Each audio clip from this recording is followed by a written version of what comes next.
Hey everyone, so first patch of the new season, and we're going to check out what is top tier, plus a few new and underrated picks that have been popping up and played just a little bit more. The build stuff and everything is from Mobalytics, by the way, and I'd highly recommend before the new season you check out your GPI so you know what you need to work on and what will help you personally climb the most. Everything is separated into different categories so you can see exactly what you're good and what you're bad at. The link to that is down below, but we're starting off with our ADCs. Pretty sure this has been like the past 5 videos or something, but the best is still going to be Lucian. Still the overall best early game AD carry. Your damage is insane during lane and afterwards, like especially at 1 to 2 items, but even after that. He is designed to be a lane bully, right? He wins most lane matchups. He's mobile. He can stay safe, can chase people down afterwards when he wants to get the kills, and gets pretty tanky, so he's not exactly an easy target. You have to remember supports are dealing a lot of damage right now in the game as well, so he is a perfect fit for that. You combine his high damage with theirs, and it's kind of hard not to win lane. Our runner-up is going to be Vayne, and this is the biggest change for ADCs really, and she's going to be everywhere. She could even go into the first place, honestly, as well. She does still have a pretty poor lane phase, especially pre-6, but after about 25 minutes. So that's basically 2 items, your blade and your rage blade. She is the best AD in the game right now. The buff was her tumble having half the cooldown during her ultimate, which makes her harder to focus, makes her do more damage, chase people, or reposition even better than before. Our other runner-up is going to be Kha'zix, who is getting pushed out just a little bit by Vayne, honestly, but still has the potential to be one of the best. Her lane phase is good, better than Vayne's. Your damage is really good if you can hit your W and proc your passive, but you'll need to reach your 3 items as soon as possible now. She has like less raw damage than Vayne, but she is safer. She has her invisibility, she has her ultimate, she's harder to focus down really when played properly, and a really good champion to main for season 9. Jinx is another new change, and actually, at least stat-wise really, one of the best ADCs in season 9 so far. Her W now fires almost instantly, and it is amazing. I don't know if you guys have played it yet. I've been trying this out, and it is so much better. It shoots like straight away. You have more damage, you have the slow to use as well. Overall, it's a really good change for her, and she is a low elo monster now. Sivir is also another similar to that. Her change was smaller, but her Q doesn't reduce her damage when hitting champions now. Her wave clear is good. She is a safe champion, she farms well, and she scales as well, but her damage seems a little bit better on 9.1 after the last buff.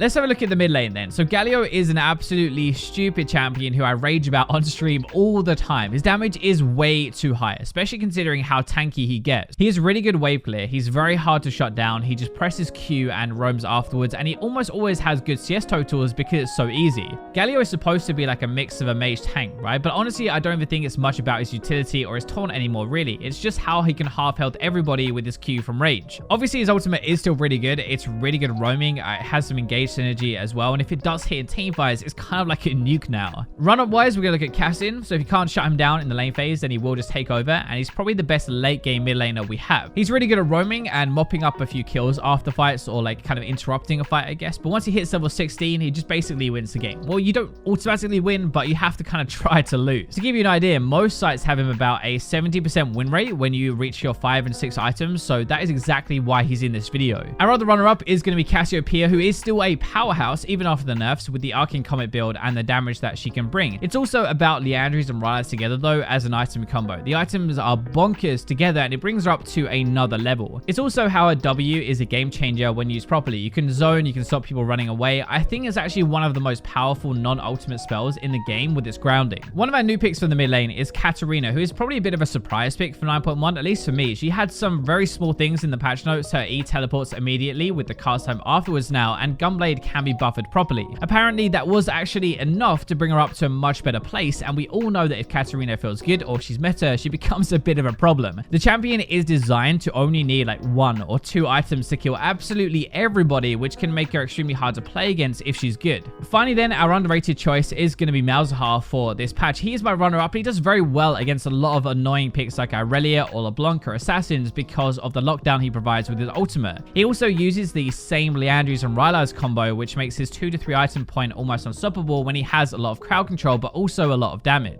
Now let's go into the jungle role. So in 9.2, it's getting a bit of a shake-up, but for now, we're still pretty good. So Kha'zix is by far the best jungler in my opinion. His damage is disgusting. He can Q auto and kill somebody from just 2 items now. He scales as well though, so that just doesn't really stop throughout the game. He is in my opinion one of the few junglers who can actually hard carry games even later on. He has the mobility aspect, the outplay potential, and the safety with his stealth as well. The jump resets of course, and the damage to back all of that up. Camille is still going to be my most hated jungler to play against next to Kha'zix though, because she can always level 2 gank and seems to get stupidly fed very early into the game. Her ganks are amazing and so is her early damage, so early is a nightmare really, but then that can hold up at full build as well. She isn't great when behind, she's very easy to burn down and stuff, but once she gets a few items she becomes pretty tanky with high damage, some true damage and some burst. I'm going to say the other runner-up is still going to be Jax for me at the moment. I'm still the most consistent jungler to play, especially if you aren't diamond yet. He can feel pretty bad if your team just like loses really hard early and ints, but get to like 2 or 3 items and you'll definitely stand a good chance to carry that game. The thing is, he's not really ever a bad choice. Like, he doesn't have hugely bad matchups. He can still gank, he can still farm, he can get objectives, he can get towers and stuff. He can do basically everything that you want him to do pretty well. A new pick in the jungle is definitely going to be Sejuani. She is really, really good with half decent players. She has more damage now herself. She is definitely much better, but she also can get hard screwed early. If you have winning lanes, that doesn't really matter that much anyway. But if your lanes are already losing, you're probably going to struggle a little bit more than other junglers. Even after these changes, you still have exactly what makes Sejuani good. A really good ultimate and engage. You're tanky. You have your stuns as well. Just now with better damage if you find anybody alone. My underrated choice for this patch is going to be Elise. That might sound a little bit weird depending on if you play her or not, but she is one of the best early game junglers in the game. She can still tower dive like level 3 like nobody else and still get away with it. She can struggle more later into the game, but she has high damage. She has pretty good setup with her cocoon, and I definitely think she's underrated versus a lot of stuff we have as meta now. Right, so as our supports then, I'm going to say the best is still going to be Thresh. He can fire out his Q constantly after those buffs with a low cooldown, low mana cost as well, so eventually something is going to land and you're going to get a kill. With his full combo, with everything with his ultimate and ignite, Thresh will do a good like 60 to 70% or more of an ADC's health bar in lane. I think that is partly why he's just so good right now. After the lane phase, you probably picked up a couple of kills, but you have your Flay, you have your Lantern utility as well, a ton of other utility actually as well, and your hooks are a really good way to keep forcing and using a lead. Moving on, with Sensor getting a few buffs, one champion we see a lot of right now again is Nami, because she's kind of the middle ground. She's not quite a Thresh, she doesn't get that tanky, she doesn't have quite as good setup or anything, she's not quite a Brand either, not that much damage thankfully, but she's still good in the lane phase and she still buffs up her AD. It's kind of the best of both worlds really. You can poke, you can engage, you have crowd control, but she can also protect and just like redemption and Sensor later. So if Thresh is our engage pick and Nami is the bit of both, Zyra is the I'm going to carry this game myself pick. She has really good damage in the lane phase, the threat of a root if anybody gets too close, and then her ultimate to disengage if anybody jumps on top of her. Once you add in a Leandries and a Rylai's as well, and even your plants are going to apply those, it is way too much damage. The only downside really about picking Zyra is that you're not really bringing a sensor or engage for your team, so you need to find that from another pick. Fiddle isn't like a brand new pick, but he's a lot better in this patch in Season 9, and the only main difference is that they run Hex Flash now. They use it over walls and they fear to start a lot of fights. We're back to mostly using Aftershock as well with that kind of playstyle, so it's more about the run up and fear people rather than the constant poke damage. Your E still does some good damage early when you bounce it, then you dive on in with your ultimate and you do what Fiddle does best. So you're a really good teamfight champion to have actually. So my underrated choice for supports is going to be Sona. She brings half decent damage early, her big ultimate and her aura spams for later into the game. With her items like Sensor, Athene's Redemption plus her auras on top of that, her teamfight is legitimately a game changer. It is so good. She makes it so much harder to kill her team and buffs them all up at the same time. So finally, we're into our top lane champions, and the best one I think is still going to be Jax. It's almost ever since this Trinity Essence Reaver build cropped up that he's really taken that top spot and not let go. His damage later almost turns to burst, to be honest, which is scary when he has low cooldowns and a few tanky items to keep him alive. You really do have to beat Jax early game, otherwise you're kind of screwed. It's almost like a ticking time bomb, and it's even scarier for lower ranks where games are going to last a little bit longer. On a good player, I actually think Riven can do pretty much as well as a Jax though. It's more based on how good that player is, but once she gets to like 3 items, she'll be able to start to one-shot people during her stun. Her damage is through the roof at the moment. Shield Bash helps her a little bit more, and she can definitely hard carry game. One of the really good things I love about Riven is you have a ton of build options, like Storm Razor if you're snowballing for the burst damage, for example. You can get some lethality with a Dust Blade or a Ghost Blade. It is up to you and what you need for that game. The other runner-up I want to look at is Aatrox. He is insane. His damage is crazy good, and I swear, every single time I've seen him recently, he just pops off and carries. The Ghost Blade definitely helps with that. It lets him do a lot more early game, but then you've got your ultimate to charge on in, and it ends up being like a highly mobile pick with a ton of burst damage and healing as well. It seems like Aatrox does start to fall off a little bit like as you go later into the game. He becomes a little bit easier to deal with, to play against, to manage, but for the first like 30 minutes, he's a real pain in the ass.